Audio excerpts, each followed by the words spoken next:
Good morning friends. आज मैं आपको क्लास 9th का लेसन नंबर 2.1 लेके आया हूं। इसमें क्वेश्चन नंबर 3, 2, 3, 4, 5। तो सबसे पहले मैं क्वेश्चन नंबर 2 बताता हूं। इसमें क्या दिया है, निम्न में से एक्स स्क्वायर का गुणांक लिखिए। तो दोस्तों इसमें से एक्स स्क्वायर का गुणांक लिखने के लिए हम सबसे पहले आपको बता देता हूं, गुणांक पूछ रहा है न कि घात पूछ रहा है। गुणांक मतलब ये होता है जैसे 5x स्क्वायर प्लस 5 है, तो इसमें एक्स स्क्वायर का गुणांक कितना हो गया, 5 हो गया। अगर खाली एक्स स्क्वायर है तो इसका गुणांक कितना होगा, यह 1 होगा। अगर मान लीजिए 5 माइनस 5 3 एक्स स्क्वायर है तो इसका गुणांक कितना होगा, 3 एक्स स्क्वायर का -3 होगा। कितना होगा, -3 होगा। तो इस तरह से हम चलते हैं अपने क्वेश्चन नंबर 2 के सवाल पे। क्या दिया हुआ है दोस्तों, ये दिया हुआ है कि निम्न में से एक्स स्क्वायर का गुणांक लिखिए। अब मैं इसमें दिखा देता हूं आपका गुणांक। गुणांक क्या है, 2 minus x square plus x. तो इसमें एक्स स्क्वायर का गुणांक कितना हो गया, -1 हो गया। कितना हो गया दोस्तों, 1 हो गया। अब इसी तरह पाई बट इसमें दिया है पाई बटा 2 एक्स स्क्वायर प्लस एक्स। तो हमारा चर एक्स स्क्वायर का घात ज्यादा है, बराबर, इसलिए इसका गुणांक कितना हो गया हमारा पाई बटा 2, बराबर। और इसी तरह आप चल जाए यहाँ पे क्वेश्चन नंबर 4 में √2x-1 दिया है, तो इसका गुणांक कितना हो गया हमारा। अब यहाँ देख लीजिए आपको क्या पूछ रहा है, यहाँ पे ये सवाल को ऐसा बना दिया है कि आपके दिमाग में नहीं आएगा तो आप √2 लिख देंगे, सवाल हो जाएगा बनता घात। समझ गए। इसमें क्या पूछ रहा है, एक्स स्क्वायर का गुणांक लिखिए। अगर एक्स स्क्वायर नहीं दिया है तो उसका गुणांक कितना हो जाएगा, 0। कितना हो जाएगा, 0 हो जाएगा। उसी तरह अब इसमें देख लीजिए 2 plus x square plus x दिया है, इसमें एक्स का गुणांक कितना हो गया, 1 हो गया। दोस्तों मैं आपको इसलिए बता रहा हूं, ध्यान दीजिएगा, जिसमें यहां पे सवाल में ध्यान दीजिएगा आप कि निम्न में से एक्स स्क्वायर का गुणांक ज्ञात कीजिए। किसका, एक्स स्क्वायर का पूछ रहा है। तो इसमें एक्स स्क्वायर था तो हमने -1 लिख लिया, इसमें एक्स स्क्वायर है तो पाई बटा 2 लिख लिया। मतलब यहाँ पे जो गुणांक होगा जो चिन्ह के साथ हम लिखेंगे, अगर यहाँ प्लस है तो यहाँ प्लस, यहाँ माइनस है तो यहाँ माइनस लिखेंगे। यहाँ पे पाई बटा 2 एक्स स्क्वायर है, बराबर, तो हमने प्लस पाई बटा 2 लिखा। अब यहाँ पे क्या दिया है, √2x-1 दिया है, इसमें एक्स स्क्वायर नहीं है तो उसका मान कितना हो जाएगा, गुणांक 0 हो जाएगा। अब यहाँ पे क्या दिया है, 2 plus x square plus x, यहाँ पे +1 है तो हमने +1 लिख दिया। ये हमारा क्वेश्चन नंबर 2 हो गया समाप्त। अब आते हैं क्वेश्चन नंबर 3 पे। क्वेश्चन नंबर 3 क्या दिया हुआ दोस्तों, क्वेश्चन नंबर 3 में यह दिया है 35 की घात द्विपद का और 100 की घात एक पदी का एक उदाहरण दीजिए।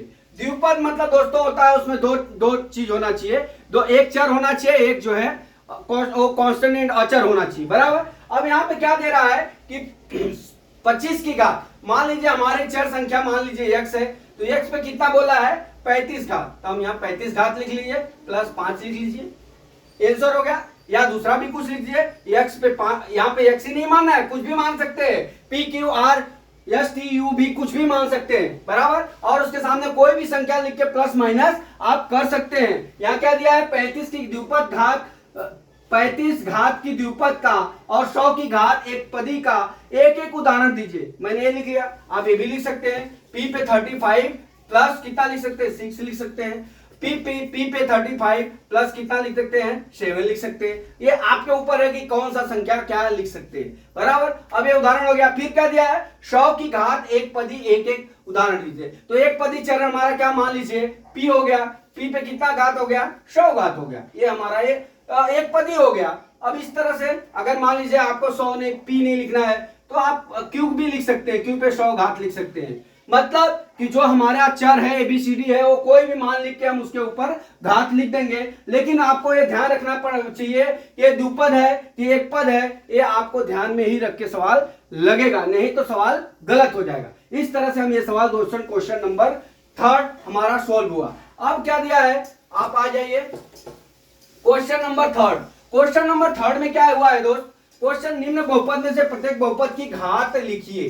प्रत्येक बहुपद की घात लिखना है। अब प्रत्येक बहुपद की घात लिखने के लिए हम क्या करते हैं, निम्न बहुपद में से, तो हमारा क्या हो जाएगा दोस्तों, इसमें जो x का सबसे ज्यादा घात होगा वही हम लिखेंगे।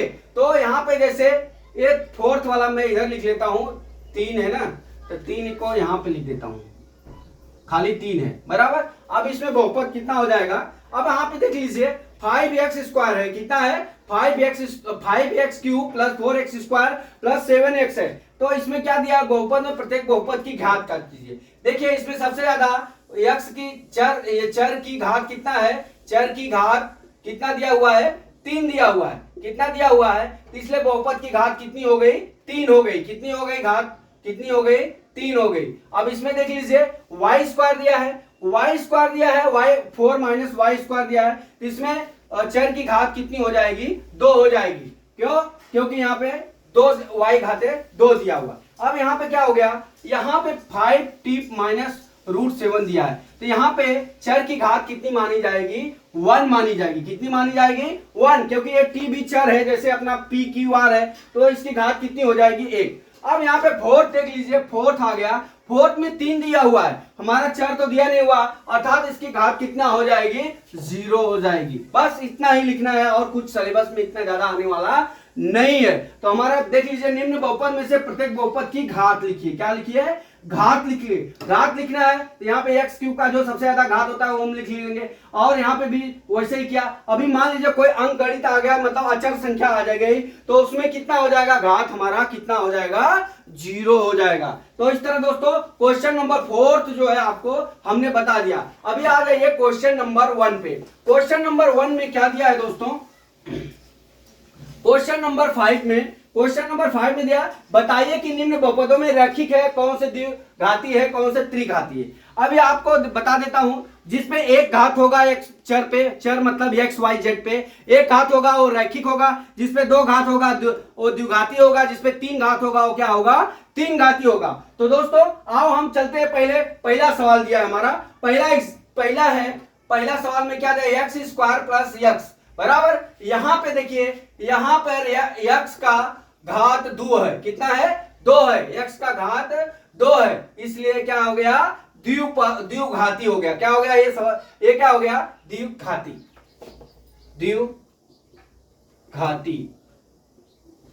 द्विघाती हो गया। अब सेकंड सवाल क्या दिया है मेरा दोस्तों, सेकंड सवाल ये दिया है x माइनस x क्यूब। अब x माइनस x क्यूब हो गया, मतलब x पे यहाँ पे 3 घात हो गया, यहाँ पे x पे कितना घात है, यहाँ पे x की 3 घात है, कितना है, 3 घात है, अर्थात क्या हो जाएगा, त्रिघाती। क्या हो जाएगा, त्रिघाती हो गया। अब आ जाइए दूसरे सवाल पे। थर्ड सवाल क्या दिया है, थर्ड सवाल y प्लस y² प्लस 4 बराबर, यहाँ पे y की घात कितना दिया हुआ दोस्तों, 2 दिया हुआ, अर्थात क्या हो जाएगा, द्विघाती हो जाएगा या द्विपदी हो जाएगा, द्विघाती बराबर। आप देख लीजिए चौथी सवाल आ जाइए। चौथी सवाल में क्या है दोस्त, चौथी सवाल में 1 प्लस x बराबर, 1 प्लस कितना दिया हुआ है, x दिया हुआ, 1 प्लस x दिया हुआ है। अब यहाँ पे देख लीजिए, यहाँ पे x जो है इसमें कितना घात है, 1 घात है, कितना घात है, 1 घात है। तो ये हो जाएगा हमारा क्या, रैखिक। क्या हो जाएगा, रैखिक बहुपदी। क्या हो जाएगा, रैखिक बहुपदी। यहाँ पर यह चर की घात कितना है, x की घात कितना दिया हुआ है, 1 दिया हुआ है, कितना, 1 दिया हुआ है, इसलिए क्या हो गया ये रैखिक बहुपदी बराबर, रैखिक बहुपदी। ठीक है, ये हो गया रैखिक बहुपदी। अभी आ जाइए आप पांचवा में क्या दिया दोस्तों, पांचवा में 3t खाली दिया, कितना दिया है, 3t दिया। तो t भी एक चर ही है, t भी एक चर ही है, ABCD अल्फा बीटा का बराबर। तो ये भी क्या हो जाएगा, यहाँ पे जो है t की घात कितना हो गया, t की घात 1 हो गया, कितना हो गया, 1 हो गया, इसलिए क्या हो गया ये रैखिक। क्या हो गया, रैखिक बराबर। इस तरह से दोस्तों हम इस तरह से इसको ज्ञात कर सकते हैं। x पे 2 घात है तो द्विघाती, 3 घात है तो 3 घाती, 4 घात है तो चतुर्घाती, 5 घात है तो 5 घाती, और 1 घात है तो उसको क्या कहेंगे, हम रैखिक कहेंगे। तो दोस्तों ये मैं आशा करता हूं कि क्लास 9th का जो है पूरा 2.1 जो है हमने आपको पूरी सारी सवाल बता दिया है। अब अगला चैप्टर में लेके अगले वीडियो में आ रहा हूं। तो जय मां सरस्वती, जय भारत माता, जय जवान, जय किसान।